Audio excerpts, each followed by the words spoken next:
السلام عليكم خوتي خواتاتي، معكم سامي في فيديو جديد. وفي هذه الحلقه غادي نهضروا على التعليقات ديالكم.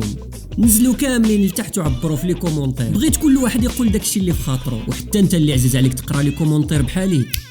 يلا نقراو انا وياك. الناس طلعوا حتى للقمر وانتم كتعيقوا علينا في هذا اليوتيوب. شنو استفدنا حنا من هذا الفيديو؟ شنو كيعجبوني اخويا الفيديوهات ديالك بزاف، وكنستنى ديما الجديد ديالك. خوك مراد من الجزائر، الفيديوهات ديالو كاملين حامضين. اش كيعجبك فيهم؟ ولا يمكن نتوما في الجزائر كيعجبكم الحامض ديالنا؟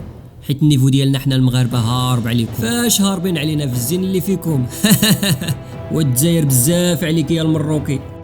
ما هذا الكلام؟ كلنا عرب يا إخوان، فلا تجعلوا الحدود التي وضعها الاستعمار والسياسة تفرقكم. نحن أمازيغ ولسنا عرب، نحن السكان الأصليون لشمال إفريقيا، وأنتم أيها العرب استعمرتمونا وعربتمونا رغما عنا.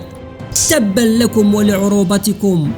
ما هذه الصراعات القبلية يا إخواني؟ نحن كلنا مسلمون، وحدنا القرآن والسنة، فلا تجعلوا هذه النزعات القبلية تفرقنا. تنصحون الناس وتنسون أنفسكم. إذا كنا كلنا مسلمون فلماذا لا تتصالحون معنا نحن الشيعة وتنتهي هذه الفتنة الطائفية التي تفرقنا؟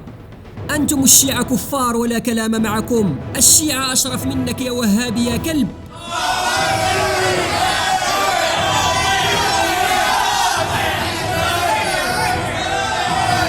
يصح يصير هيك يا حبايبي، الدنيا حلوة، خليكم فرفشين وتعالوا تابعوني على الانستغرام ادلعكم كلكم. حبيبتكم هيفاء.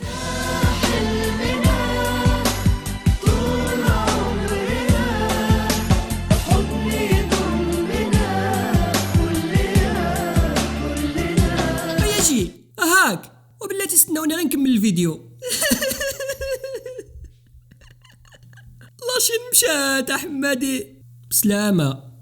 حتى انا نمشي نشوف هاد هيفاء التي اخمدت نار الفتنة بين الاخوة الاعداء. اش غنبقى ندير هنا بوحدي؟